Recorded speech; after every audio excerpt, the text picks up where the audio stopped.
ప్రియమైన సోదర సోదరీమణులారా, ఈరోజు దేవుడు మనతో ఒక ప్రశ్న అడుగుతూ ఉన్నారు. నీవు బాధ్యత గలవాడివా లేక సోమరివా? సోమరితనం విడిచి బాధ్యతలు చేపట్టు. ఈరోజు అంశము సోమరితనం విడిచి బాధ్యతలు చేపట్టు.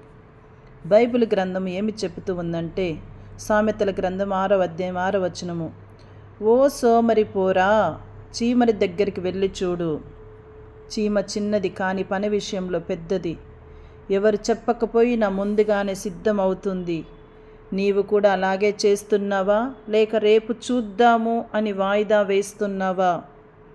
కఠినమైన హెచ్చరిక. తెస్సలోనిక పౌలుకు రాసిన లేఖలో 3వ అధ్యాయం 10వ వచనము, పని చేయని వాడు తినకూడదు. దేవుడు ప్రేమ గలవాడు, క్రమశిక్షణ ఉన్న తండ్రి కూడా. సోమరితనం వల్ల కలలు నశిస్తాయి, కుటుంబం కష్టపడుతుంది, దేవుని ఇచ్చిన వరాలు వృధా అవుతాయి. ఇక్కడ చూద్దామండి, మత్తయి సువార్త 25వ అధ్యాయం. ప్రతిభ గల ఉపమానం. యజమాని తన సేవకుల ప్రతిభలను ఇచ్చాడు.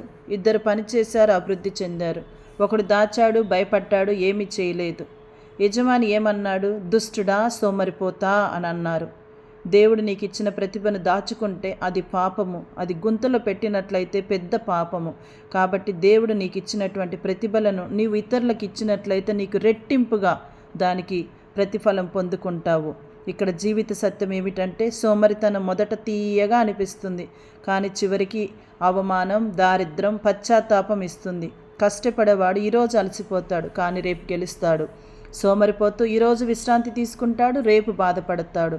ఈ సందేశము ఇక్కడ మరి చిన్న చీమలు చూస్తే మనకు అర్థమవుతుంది. చీమలు చిన్నవే, కానీ దాని నుంచి మనం చాలా నేర్చుకుంటూ ఉన్నాము. అవి ఈ రోజుకని కాదు, రేపటి కోసము చిన్నదైన శ్రమ పడుతూ ఉంది. ఎవరు చెప్పకపోయినా తన ఆహారము సిద్ధం చేసుకుంటూ ఉంది. మరి ప్రియ సహోదరి సహోదరులారా, సోమరితనం మన జీవితాన్ని, మన కుటుంబను, మన సేవను, మనం పనిచేసే స్థలాన్ని నాశనం చేస్తుంది. కావున పని చేయకపోతే మనకి ఆశీర్వాదాలు ఉండవని తెలుసుకొని దేవుని రాజ్యంలో కూడా క్రమశిక్షణ ఉంటుంది.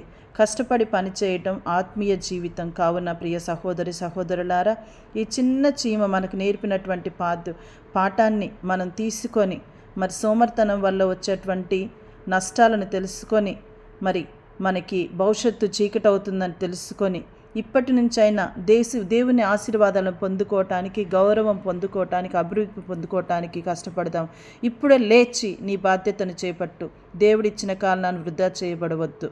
కష్టపడి పనిచేయి, దేవుడు నిన్ను ఎత్తుతాడు.